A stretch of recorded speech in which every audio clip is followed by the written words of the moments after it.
Isang mapagpalang umaga po sa ating lahat mga kapatid ko kay Kristo. Tayo po ay nasa ikalimang linggo ng muling pagkabuhay na may temang ang daang humuhubog sa atin. Magsitayo po ang lahat. Ang magdiriwang po sa ating banal na misa sa umagang ito, walang iba kundi ating Spiritual Director, Reverend Father Archie C. Giriba, OFM.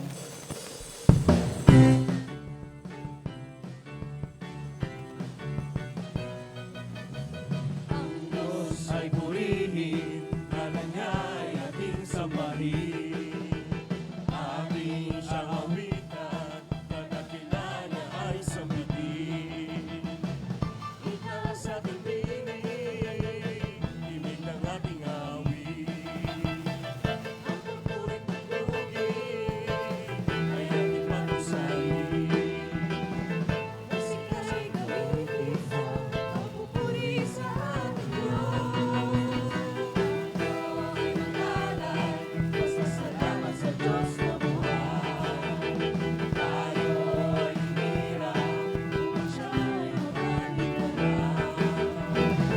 Dakilan ng Diyos sa paligid natin. Alagay taas, itaas ang ating hari. Isino sa buong mundo ang pagpuri sa ating Diyos. Purihin ang Diyos.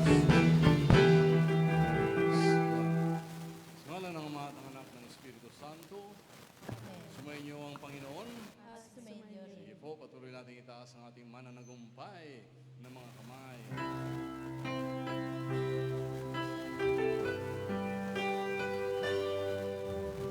Panginoon,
ng iyong banal na Espiritu, at tutuloy naming tinataas ang iyong dakilang pangalan, Panginoon, at ihanda ang puso namin sa pakikinig sa iyong mga salitang nagbibigay buhay. Kasama ng Espiritu Santo, magpas sa walang hanggan. Amen. Magsiyo po ang lahat. Sa unang pagbasa, sa pamumukaw ng Espiritu Santo, dumami ang bilang at samahan ng mga mananampalataya sa Jerusalem. Pinili ang 7 diakono upang samahan ang mga apostol sa kanilang gawain.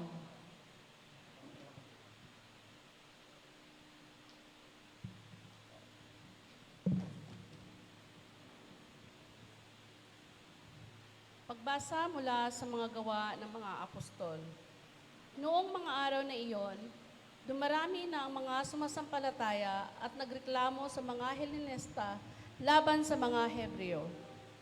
Sinabi nila na ang mga babaeng balo sa pangkat nila ay napabayaan sa pang-araw-araw na pamamahagi ng ikabubuhay, kaya tinipon ng 12 ang buong kapulungan ng mga sumasampalataya at sinabi sa kanila, hindi naman dapat pabayaan ang pangangaral ng salita ng Diyos upang mangasiwa sa pamamahagi ng ikabubuhay.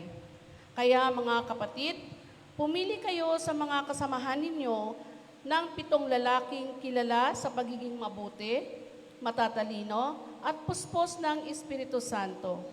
At ilalagay namin sila sa tungkuling ito. At iuukol namin ang buong panahon sa pananalangin at sa pangangaral ng salita. Nalugod ang buong kapulungan sa panukala ng mga apostol. Kaya't pinili nila na si Esteban, isang lalaking matibay ang pananalig sa Diyos at puspos ng Espiritu Santo, at sina Felipe, Procoro, Nicanor, Timon, Parmenas, at Nicolas na taga Antioquia. Isang hintil na naaakit sa Judaismo, iniharap sila sa mga apostol, sila'y ipinanalangin ng mga ito at pinatungan ng kamay. Patuloy na lumaganap ang salita ng Diyos at nang sumasampalataya ay parami ng parami sa Jerusalem. At maging sa mga saserdote, marami ang sumasampalataya. Ang salita ng Diyos. Salamat sa Diyos. Salmong tugunan, Poon, pag-asa ka namin, pag-ibig mo ay aming hiling. Pakiulit po. Poon, pag-asa ka namin, pag-ibig mo ay aming hiling. Lahat ng matuwid dapat na magsaya dahil sa ginawa ng Diyos sa kanila. Kayo'y masunuri magpuri sa Kanya. Ang Diyos na poon ay pasalamatan, tugtugin ang alpat, awit ay saliwan. Tugon po, Poon, pag-asa ka namin, pag-ibig mo ay aming hiling. Panginooy tapat sa Kanyang salita at maaasahan ang Kanyang ginawa. Minamahal niya ang gawang matapat, ang pag-ibig niya ay sa mundo'y laganat. Tugon po, Poon, pag-asa ka namin, sa pag-ibig mo ay aming hiling. Ang may takot sa Diyos at nagtitiwala sa Kanyang pag-ibig ay kinakalinga. Hindi babayaang sila'y mamamatay, kahit magtagutom, sila'y binubuhay. Tugon po, Poon, pag-asa ka namin, pag-ibig mo ay aming hiling.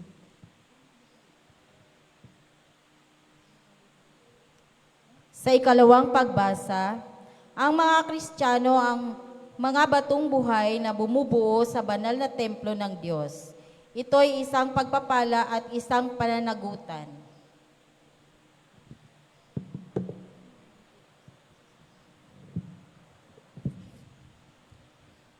Ikalawang pagbasa. Pagbasa mula sa unang sulat ni Apostol San Pedro. Mga pinakamamahal, lumapit kayo sa Panginoon sa batong buhay na itinakwil ng mga tao, ngunit hinirang ng Diyos at mahalaga sa Kanyang paningin. Wari mga batong buhay, maging sangkap kayo ng isang templong espiritual, at bilang mga saserdoteng nakatalaga sa Diyos, maghandog kayo sa Kanya ng mga haing espiritual nakalugod-lugod sa Diyos dahil kay Hesukristo. Sapagkat sinasabi ng kasulatan, masdan ninyo, itinayo ko sa Siyon ang isang batong panulukan, hinirang at mahalaga. Hindi mabibigo ang sinumang nananalig sa Kanya. Kaya nga mahalaga siya sa inyong mga pananalig. Ngunit sa mga walang pananalig, matutupad ang nasa kasulatan. Ang batong itinakwil ng mga tagapagtayo ang siyang naging batong panulukan at naging bantong katitisuran at ikararapa ng mga tao. Natisod sila sapagkat hindi sila sumunod sa salita ng Diyos. Ito ang itinalaga sa kanila. Datapwat kayo ay isang lahing hinirang, mga saserdote ng hari, isang bansang nakatalaga sa Diyos.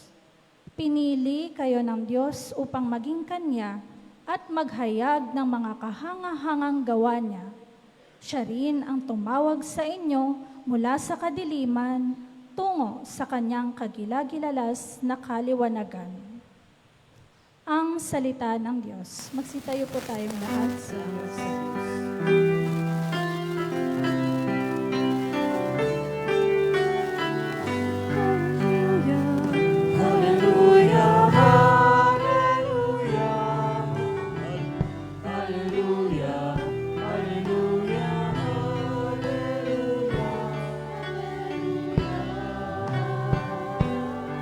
Alleluia, alleluia.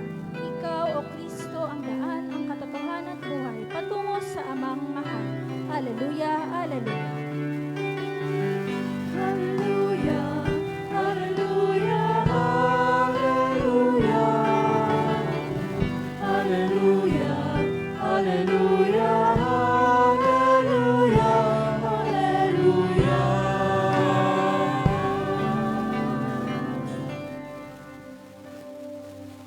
The Lord be with you.